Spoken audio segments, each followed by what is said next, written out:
camarades des peuples d'Afrique, mes chers frères et sœurs, ce qui se passe dans ce monde-là est inédit. Frère, du jamais vu. Les États-Unis d'Amérique, la Russie et la Chine votent ensemble une résolution sur l'Ukraine que les Européens ne veulent pas. Les Européens ont amendé la résolution. Les États-Unis ont annulé tous les amendements des Européens et ont fait passer la résolution aux Nations Unies dans l'État. Le lundi passé, pendant que Macron était aux États-Unis d'Amérique. Frère, non, ce qui se passe là, il faut partager cette vidéo parce que je vais commenter ça à la lumière des intérêts de l'Afrique. On est parti et puis on va décortiquer.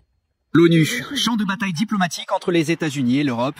Lundi, une première résolution préparée par l'Ukraine et ses alliés européens est soumise au vote de l'Assemblée générale. Elle demande la fin des hostilités menées par la Russie et le retrait immédiat de ses troupes.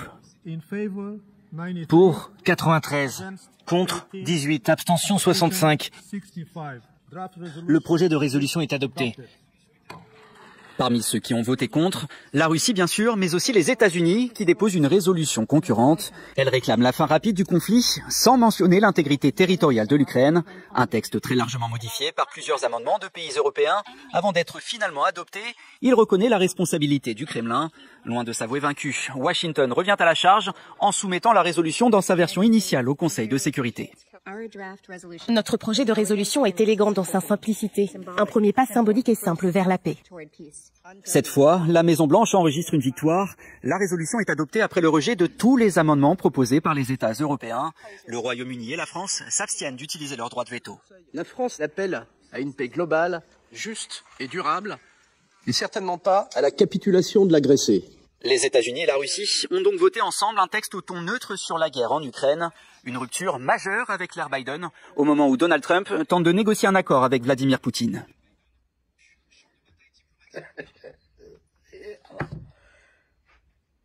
Frère, non, c'est pas possible. Si on vous disait ça là, si moi-même on me disait ça, il y a 2 mois, 3 mois de cela, bon, comme nous on connaît un peu la géopolitique, on a étudié un peu, on connaît un peu ce qui s'est passé à Yalta, on sait aussi ce qui s'est passé pendant la Deuxième Guerre mondiale, on connaît un peu aussi ce qui s'est passé avant la Deuxième Guerre mondiale, mais là, même la Première Guerre mondiale, on sait un peu ce qui s'est passé. Comprenez? Donc moi je pouvais peut-être croire, mais il y a beaucoup d'entre vous qui ne pouvez pas croire. Parce que c'est incroyable quand même. Au vu de ces derniers temps-là, non, c'est incroyable. C'est-à-dire que les Européens ont envoyé leur résolution qui condamne la Russie, qui considère la Russie comme État agresseur, qui considère la Russie comme, on va dire, qui charge la Russie de tous les péchés d'Israël. Les États-Unis ont voté non contre ça. La Russie aussi a voté non. La Chine s'est abstenue. La résolution que les États-Unis ont proposée, les Européens ont amendé. On veut ça, il faut mettre ça, il faut mettre ça, il faut mettre ça. Les États-Unis reviennent pire, ils balaient ça. Tous les amendements des Européens, enlevez-moi ça, enlevez-moi ça, enlevez-moi ça. Ils ne condamnent pas la Russie. Ils ne considèrent pas la Russie comme ceci ou comme cela. Non. Ils disent juste qu'il faut la fin de la guerre. Parce qu'il y a trop de morts. La Russie vote oui. Mais qu'est-ce qui se passe? Il faut que je vous explique. C'est pourquoi je vous ai dit que j'allais décortiquer ça à la lumière des intérêts de l'Afrique. Qu'est-ce qui se passe en réalité? Trump et puis Poutine se sont parlé. Trump a demandé à Poutine, est-ce que tu as des terres que Zelensky ne va me donner là? Est-ce que tu as ça? Trump dit, Poutine dit, mais moi, toute ma terre est riche. Moi seulement, je ne peux pas exploiter. Est-ce que tu peux me donner aussi? Poutine dit, viens, on va discuter 50-50. C'est pas du jeu, il est où, on pas de conneries. Poutine dit, viens discuter 50-50. Trump dit, ok, je suis partant. Dès que Trump a dit, il est partant net, il a commencé à enflammer Zelensky. Et là, Zelensky s'en va là-bas la semaine prochaine. Aux États-Unis. Il va aller signer les accords. L'accord sur le minerai. Mais Macron a demandé à avoir son petit gremlin dedans. Dans l'accord sur le minerai. Là. Est-ce que vous comprenez ça? Et puis l'argent de la Russie que les Européens ont bloqué là, et qu'ils disent qu'ils prennent les intérêts dessus pour financer l'Ukraine. Mais en réalité, cet argent-là, Poutine dit qu'il va, je crois que c'est 300 milliards de dollars, il dit qu'il va prendre ça, il va utiliser ça pour réparer l'Ukraine. Y compris la partie que lui, il a déjà annexée. C'est-à-dire que la partie que Poutine a déjà annexée là, on ne parle plus de ça. La partie de l'Ukraine que Poutine a déjà annexée, on ne parle plus de ça. On parle maintenant de ce qui reste. C'est pourquoi maintenant Poutine est en retard. Il est en vitesse. C'est qu'il est en vitesse, il est en train d'annexer sur le monde. Vous comprenez ça? Macron est parti aux États-Unis. Il allait parler tout et n'importe quoi. Trump dit non, moi je n'ai pas ton temps.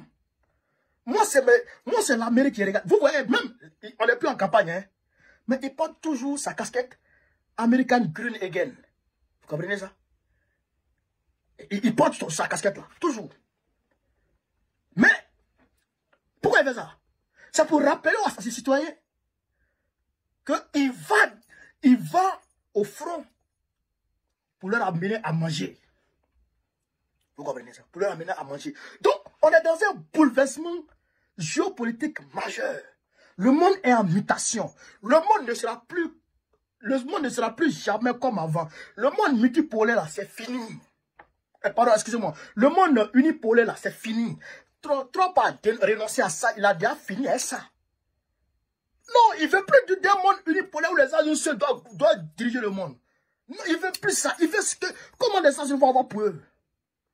Son histoire où il avait dit que si... comment on appelle ça? Si les BRICS sortaient du dollar, il allait les frapper là. Il a renoncé à tout ça. Sa guerre qu'il avait déclenchée contre la Chine. Il a laissé tout ça tomber. Il voit que ça ne va pas. Quand il touche à quelque chose, il voit que ça va pas arrêter les Américains, il laisse. Quand il touche, lui c'est American first. Amérique d'abord. America first. L'Amérique d'abord. Vous comprenez ça? Donc nous les Africains, c'est maintenant qu'on doit jouer notre rôle.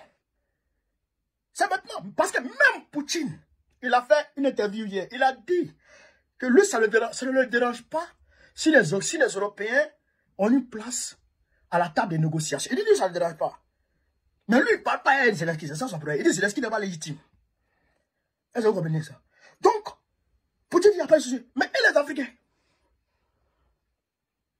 Et les Africains? Où est notre place à la table des négociations? Malgré Macron s'est fait humilier et tout ça. Mais il va aux États-Unis. Il va parler au nom de l'Europe. Hein? L'Europe, l'Union européenne, plus l'Angleterre. Il est parti parler au nom de ces deux entités. Le Royaume-Uni et... vous avez vu, non? Tout à l'heure, la vidéo que je vais vous montrer là. L'Angleterre s'est abstenue. La France a voté contre l'Angleterre. Mais ils n'ont pas utilisé leur veto. Mais en tout cas, ils ont voté non. Les deux se sont entendus, ils ont voté non. Donc, eux là... Et ils ont tout fait, ils veulent s'asseoir à la table de négociation. Mais et nous, les Africains? Et nous? On s'assoit où? Mais on ne va pas me dire que les Africains n'ont pas de rôle à jouer. Si, même Erdogan, qui est derrière la main noire, dit que lui veut une place à la table de négociation. Parce que le monde va vers, je dirais, un tournant majeur dans son histoire. On va vers un tournant majeur dans l'histoire du monde. Donc, Erdogan dit lui veut une place. Et d'ailleurs, même, il a attaqué la Russie pour s'attirer la sympathie de l'Europe. Vous comprenez ça? Lui dit il veut une place. Et s'il force, il va avoir une place. Et nous? Je ne comprends pas. Pourquoi Cyril Ramaphosa de l'Afrique du Sud ne peut pas lever le ton? Pourquoi l'Union africaine ne peut pas lever le ton? Pour dire, on veut nous aussi une place. Parce que quand c'était chaud, vous avez eu besoin de nous. Nous, on a insulté nos présidents africains. Les Macky Sall, les Ramaphosa, je crois... comment il s'appelle même? Le président comorien, lui qui est le président de l'Union africaine aujourd'hui. Azali Assoumani. On les a vus là-bas. Moi, il les a critiqués, il les a attaqués. Mais aujourd'hui, Pendant que la chose est en train de prendre fin. Mais vous devrez exiger une place. Mais ils vont pas faire ça, hein? Ils vont laisser. Au-delà même d'exiger une place. Au-delà d'exiger une place. Aujourd'hui, dans ce chamboulement géopolitique, est-ce que ce n'est pas le moment que l'Afrique se donne les moyens pour avoir, on va dire, une place aux Nations Unies, une place sur la table parmi les membres permanents du Conseil de sécurité des Nations Unies. Parmi les membres permanents du Conseil. Parce que regardez, en Europe ici, il y a 2 membres permanents. Et c'est ces 2 membres permanents qui sont allés voir Trump. Macron est parti, maintenant l'autre va partir. Le premier ministre anglais lui va partir. Donc c'est les 2 membres permanents qui vont parler au nom de qui?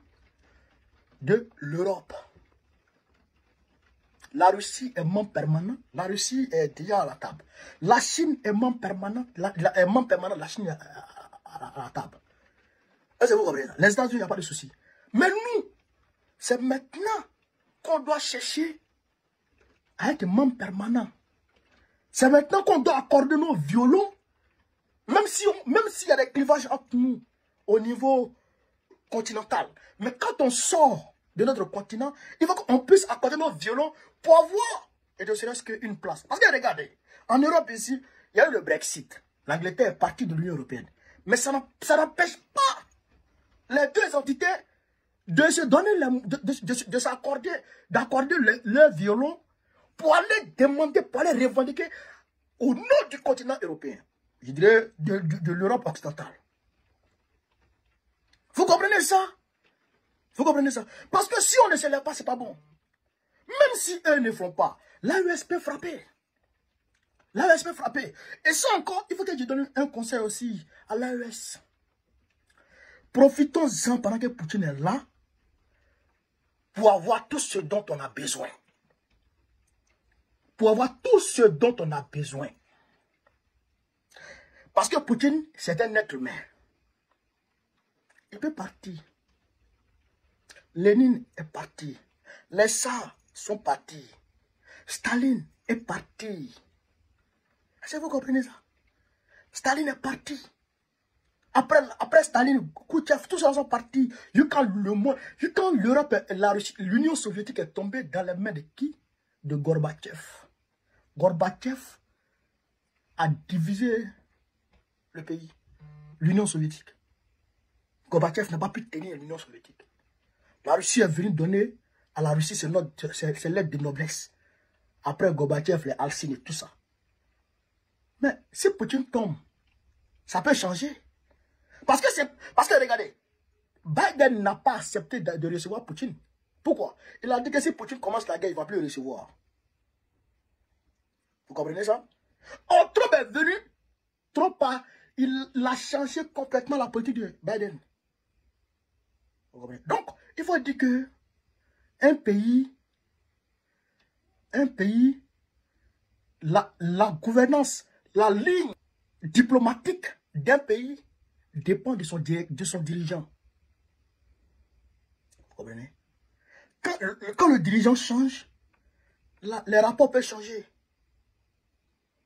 Quand le dirigeant change, les rapports peuvent changer. La ligne diplomatique peut changer. Les rapports diplomatiques peuvent changer.